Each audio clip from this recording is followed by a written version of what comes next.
everybody. Welcome to YouTube video. I am so honored and humbled to have Dr. Rebecca Hohl from Hohl Orthodontics. That our clinic and her clinic have interacted and integrated for several years. And we both have had and experienced better outcomes for our patients and clients, the fact that we work together. So I just wanted you guys to understand, like, why would we work with an orthodontist as a physical therapist, or maybe why would an orthodontist recommend for her patients to come to a physical therapist? Because we practice integrative medical care with our patients and clients. So welcome, Dr. Hohl. Thank you for taking time to do this. Thank you very much. It's good to be here. Just tell the audience a little bit about your background. I mean, I know your background. I know you taught at the dental college. You've been an orthodontist for a number of years, but just Right. for, yeah. Right. Yeah, so I've been practicing for a little over 20 years. I've been in private practice, and yes, I did teach at the dental school for about 20 years. And you know, orthodontics has changed over the years. It's interesting what you learn once you get out. Much of what we do is evolved over, you know, treating so many cases and finding out that why can't I get this case treated the way I want to treat it? And you go back to your basic principles that you learned in school, in dental school or orthodontics, and sometimes it's not working. And so I was very blessed that I was able to integrate with the Nebraska Clinic and learn some of their techniques and systems that they use to help diagnose their patients, that, you know, when I'm struggling, I can reach out to them, and if I can't get a bite closed, or, you know, if a patient's had extractions or missing teeth, like, why are they all of a sudden having symptoms that aren't necessarily the norm what you would see? And so, yes, dental school education was wonderful, and I'm grateful that I've had this opportunity. You treat a lot of patients over the years, and it takes a lot of time to get to this point. So grateful for you guys to be here in Lincoln. But yeah, and a lot of that, you guys, is based on the science from the Postural Restoration Institute. So it is scientifically based, and Ron Hareski is the founder of the Postural Restoration Institute. A brilliant mind, in my opinion, 50 years ahead of medicine, I would say. The man is brilliant. yeah. And the Postural Restoration Institute teaches clinical education courses across the country based on that science to physical therapists. We actually have an occlusal course and a neck course for dentists and physical therapists to attend together to understand that science with why we need to practice integrated medicine. So a little bit about as a physical therapist, when I might refer someone to Dr. Hohl, is, you know, we look at a system of kind of getting the body in what we would call neutral. Right. In a PRI world. You've heard that name, so Right. I'll send you my little email. They're neutral. And we have objective tests, so we want the neck to be able to turn both directions and tilt both directions. We want the cervical spine and the trunk to be in a neutral position, and we want the hip and the pelvis to be in a neutral position. And sometimes as a physical therapist, if I'm doing my techniques to help get that body in balance, if you want to look at it like kind of getting a body, like if your car's out of alignment, you're going to go get your car in alignment. And so sometimes I'll do everything that I know how to do as a physical therapist to get the three areas of the body in harmony and to get into alignment. And it works, but guess what? It doesn't stick. And if it doesn't stick, I go hunting. Right. And, you know, I'll look at shoes and footwear because that can affect the body. And then sometimes I go up because of the great education I've been giving from the dentist. I feel like I have like a minimal education in bites, and I'm not perfect, but and if I notice that my patient might have a crossbite, and that would be like teeth that are locking, you would know this, but, you know, they lock in. Well, you guys, a lot of the neck muscles attached to the jaw, and the neck muscles can affect the vertebrae. And so if I have a jaw that someone is locking in with, and it caused my jaw to deviate and lock in, that's also going to cause my neck to rotate. And then in that situation, I might have patients that are having symptoms of neck tension. They might have headaches. They might have migraines. They might have lightheadedness. They might have pain between their shoulder blades, and I look at that bite. Well, if I, as a physical therapist, take them out of their bite and all of my objective tests go away, I know that that bite is interfering with my neck position. So one of the first things I'll do is like, I think you might need a splint. And I always will refer to a dentist or an orthodontist to get them into a splint on their bottom teeth to help take them out of their bite. Because if a brain over references a bite, now they're going to use their neck and their bite, or sometimes even a tongue, to help stabilize them. And that stability, your neck should be like a bobblehead. And we want to get that stabilization from the pelvis and the trunk. So if my patients can't hold on to neutrality, I will get a dentist involved. And then once I get that system neutral with the splint and retrain the crop muscles to work and get that stability, my goal then would be to be able to take that patient out of that bite. I don't want them to be in a splint 24 hours a day, 7 days a week. Right. And so if they might have to be in a splint at night, but if I try to take them out of their bite and they can't go without that splint during the day, then I get you involved. Right. And because I know that that bite needs to change. Now some of my patients want kind of a long-term effect. They don't want to wear a splint indefinitely. Right. And I always tell my patients, why would you want to get straight teeth on a crooked frame? So we work together. She's amazing. Because I want to make sure that my patients, as she changes their bite, I want to keep that neck and the trunk and the pelvis in a neutral state. And sometimes her and I, when we've worked together, I'll email her, Rebecca, they're not neutral, they don't sew their molars, we need to make an adjustment. So that's a little bit about when I would refer people to you. Right. And we will work together through that orthodontia process with they might come into physical therapy every 6 to 8 weeks for me to tweak a program, maybe sometimes more often than that. It doesn't mean they're not having symptoms during the process. That will happen. But the long term would be that a lot of their symptoms are minimized and they really have a much better outcome for me as a physical therapist with all the symptoms that they're having. Right. Yeah. So what do you see as and we go from the flip side. Yeah. Our health history is a little bit different than maybe most orthodontists online. And we ask a lot of these questions that patients may wonder, why are you asking if I have sprained ankles or if I have dizziness or mental fog? Because we understand now, working so much with the Nebraska Clinic, how important it is to understand some of those symptoms. Because the cases that I treat, orthodontically, it shouldn't be hard to expand palates in patients, particularly younger kids are very easy. Adults, I can expand them. Or to fix a bite relationship that maybe is open in the back.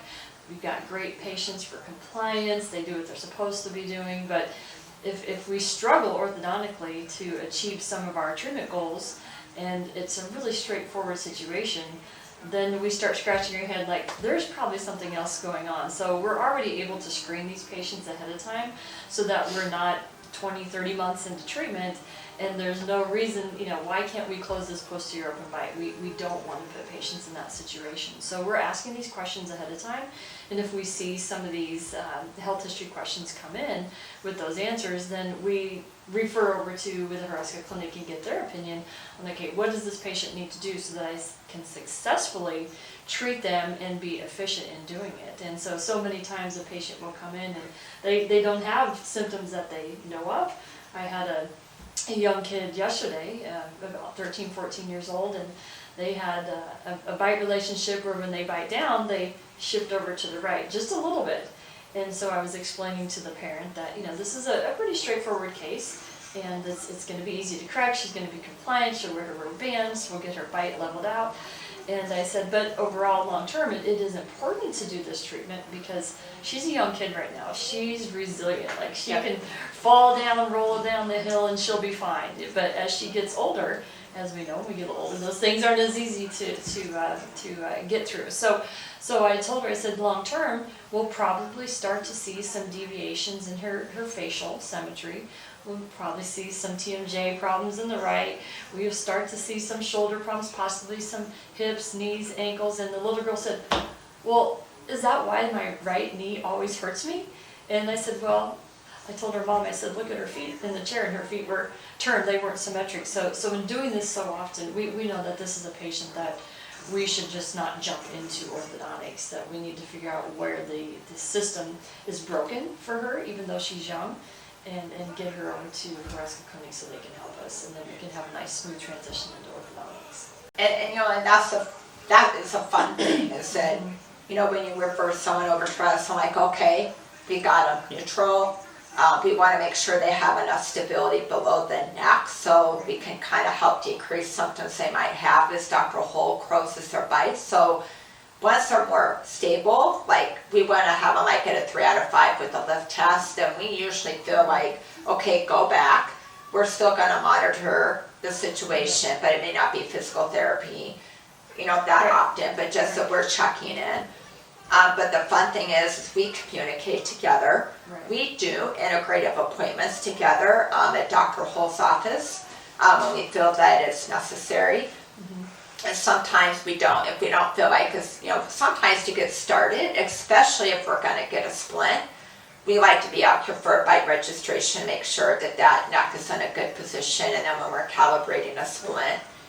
And the fun thing that has been for me is how you've even taught some of your patients how, you know, we educate our patients how to calibrate even their Invisalign as they're closing a bite to help make sure we can keep that neck in a neutral position so we can be cost effective with people's time and money. Right. And our patients start to know, I teach them dental tests, you know, that they could do upright on their feet to make sure, gosh, if you calibrate that and you can do this and you can do this, you probably are neutral. If you can't get that, come in and see me and I will help you get that. If we can't get it, then we need to make an appointment with Dr. Hohl. Right. So sometimes, you know, you have the expense of a physical therapist and an orthodontist at the same time, but that expense long term, you know, will be, I think, at least with a lot of our patients have had a lot of value because of some of the symptoms they're having. Well, and it can save them years of treatments. You know, we've just experienced that ourselves. Before we even integrated, I would have cases that they shouldn't take that long, and why are they taking that long? And you know, every orthodontist I know has patients like that, and you know, once we identify it, then we can help those patients. But you know, when I have a healthy young kid or a patient who's neutral, you know, we can do their orthodontics and they can maybe be only sensing 2 or 3 teeth. And they're fine. Their health history is clean, they're fine, they don't have any issues. I'm going to be fine treating them. And so we're okay with those. You know, we check the green box on that, but those questionnaires are so important from my standpoint, or patients who've had a lot of dental work. And I look in their mouth and I see asymmetries and I see they have 3 or 4 crowns, particularly adults. And those crowns were built to that patient's current bite relationship. Well, that bite relationship wasn't correct for their body when they had those crowns built. So it's so important, you know, that we understand from a dental standpoint. Like I said, we had great education in all of our colleges that we went to for PT school and dentistry, but it's important to look at it a little bit different, because I go back and think, gosh, what did I do? You know, in dental school, I you know, put their crowns on based on their current occlusion. But that's not where their body works the best. So when I'm working with a patient who needs crowns or you know, something replaced, I'll always ask the dentist if they can put on a temporary crown for me during the orthodontic tooth movement, because I don't want to lock them into a particular bite relationship. So we look at those things. Particularly asymmetries are a big thing for us. We know that we like to work from right to left in a symmetric position. And other things that I see when I ask patients, you know, I do an intraoral exam. If a patient can't shift their jaw to get their midline, their lower midline lined up for me with their dental midline, I know there's an issue with their pterygoid muscles. And the patient, pterygoids are huge. They're huge, and I had a kid yesterday. She's like, I can't do that. She said, I can't shift my jaw to the left. And so I said, I know it can be hard for some people, and so we know her pterygoid muscle's not working on the right, so like, okay, we need some help here. Your pterygoids, you guys, are really big, because your pterygoid muscles move your jaw side to side, which can affect your neck position. But it also affects a palatine bone, which is back in the palate of your mouth, and a sphenoid bone. And we want that sphenoid bone in the roof of your mouth to be able to wobble, which is really important for neurological things. I won't get into all the medical stuff, but pterygoids are huge in my world. Mine too. And you know, even when I went to physical therapy school, we learned about the TMJ.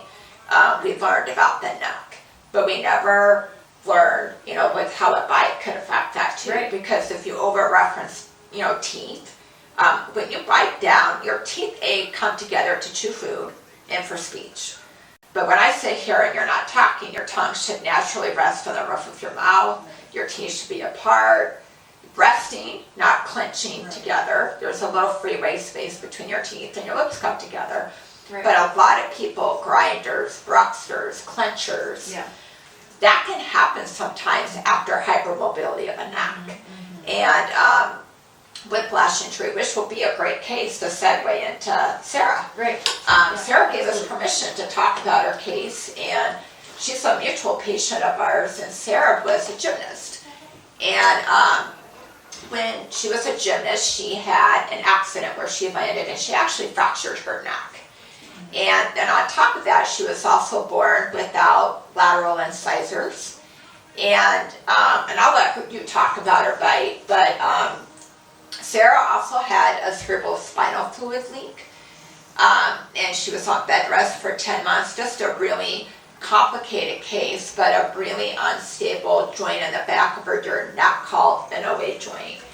And so I'll let you talk. I can see. Right. I know what to, you can see how this is wider here in her palate, you guys. This is more narrow here. You can see how her teeth aren't lined up, that it's, I'll let you talk. No, it's okay. I can explain the Yeah. clinical visual aspect that we can see here, but yeah, exactly what Lori said. We already see asymmetries in her maxilla. This is her upper jaw.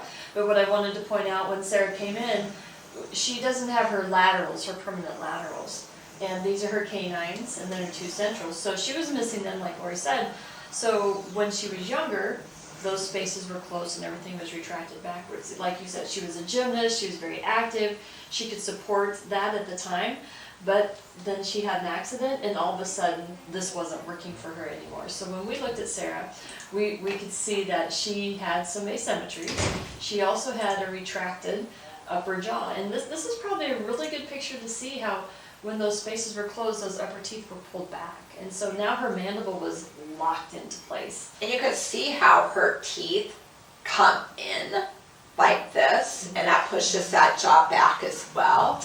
Yeah. And Sarah had dizziness, lightheadedness, body tremors, nausea, a lot of head pressure, headiness, migraines, headaches. Well, she couldn't walk. Yeah, either. she had to be driven to physical therapy. Right. She is she's doing amazing. She's a great compliant patient. Right. But yeah, so when Lori talked about how everything was collapsed in, if we take a look at her x-ray that we took on the first day she was here, we can see the significant curvature in her neck. Now, obviously not being a chiropractor, but Lori can speak about there's too much the curve neurological here. aspect. Yeah. And she has forward head posture, and you can see how that even closes off her airway back here to affect breathing, with how pulled back her jaw is. And we're looking at from an orthodontic standpoint where her upper incisors are, and her upper incisors again were too far backwards, and so that was pushing her mandible backwards, and so that's where she's referencing her back teeth, and Lori can speak on how she. So this is her back teeth, and this is her OA joint because she has no occlusion back here. Right. So her references are here and here. So if you look at this kind of like a wheelbarrow, you guys, all of her brain senses is here, and her molars are her OA joint back here. Right. And so we want to get this to come forward, and so. But you can't do that unless you move the teeth. And so I could do all the physical therapy in the world to help. She really needs a lot of IOs and TA core work and stability through her pelvis and the trunk to help regulate that pressure to get her chest wall to expand. So this is her at the start of care. Right, so then we took Sarah through an expander appliance to get more room in her maxilla. And so I'll pull this one up to show you what she looked like after we expanded. So this is really fun to see this because look at all the spacing that we created for her, and you can already see that her upper teeth are what we call ditched backwards is how we describe it orthodontically. They're not collapsed, and we gave her all this room for her mandible. So you can even see that in this picture. And this was not hard for us to do because she was working with the Horesca Clinic to help with the other aspects of her body. But if she wasn't integrating, I don't think I would have been able to get her as much expansion, because we all know through orthodontic education that adults are very hard to expand. Well, they are hard to expand anyway, but when we have the right tools in place, we were able to get wonderful expansion for her, and we're actually opening up that space for her laterals. Look what a great job Dr. Hohl did at giving her space back with where her lateral incisor should have been. Right. Yeah. So now we're going to move all these guys backwards, which we've done. But the fun thing to see about this is, if we look at her x-ray, we're going to see how that changed. Look how much better. She has like a not like a hyperlordotic cervical spine, but look how much better that improvement is, and you can see less compression at that OA joint. We're still working on getting her back teeth to extract and come together.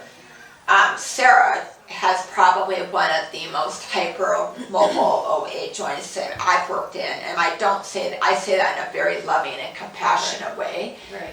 But it's made a challenge, and Sarah can't undo her fracture of her neck, her whiplash injury back here, and once ligaments get stretched out back there, I mean, they attach bone to bone, they don't attach to muscle. And so we're working really hard to help her to get these back teeth to come together, which will provide more stabilization for this OA joint. And she is making improvement and feeling better, but it is a work in progress just with her unique history. But there's already been significant changes, yes. Significant changes. Yeah. And we've gone through, and this is fun to see this, how much room we've now created, where you look at this, now we've got our teeth consolidated together in the front. And midlines are lined up. We took all that space from the back. We have room for the implants. She's gotten her implants now. But you can still see in the back where we're still working to get those back teeth to come together. But that's why we work together, because I know I can't do it by myself.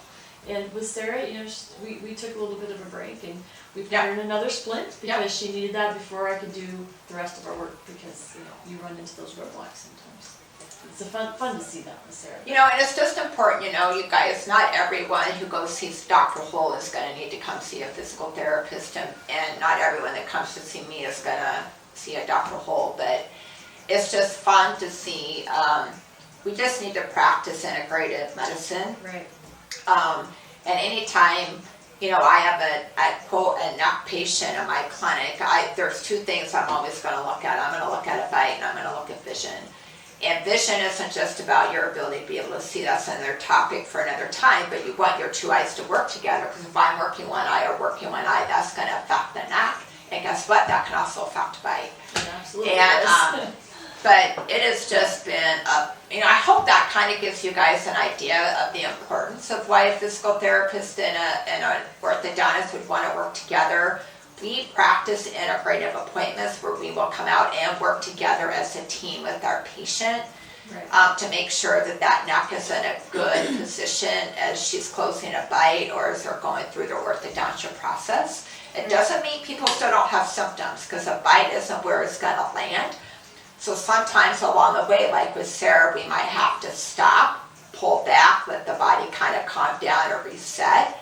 Or sometimes they might need to come in and see me more often, so I can help Dr. Hohl out. Okay, I got to adjust this program. Well, and from an orthodontic standpoint, I think orthodontically what we were trained, you have to finish a case with braces or Invisalign to get teeth to move. That's not the case, and I can say that with multiple patients that we're almost there, but we just couldn't get to the end. Well, they weren't neutral, and so we took off their braces, Invisalign, whatever we were using, gave them the sense that they needed, and then their teeth find where they should go, which is neutral with their body. So it's been wonderful orthodontically to have some of those patients where we don't need to keep them in treatment another 6 months, and not only are we getting them done sooner, but we're getting them done in a neutral state so that the rest of their life they won't hopefully suffer any of the pain that they had before, or maybe they didn't even know about.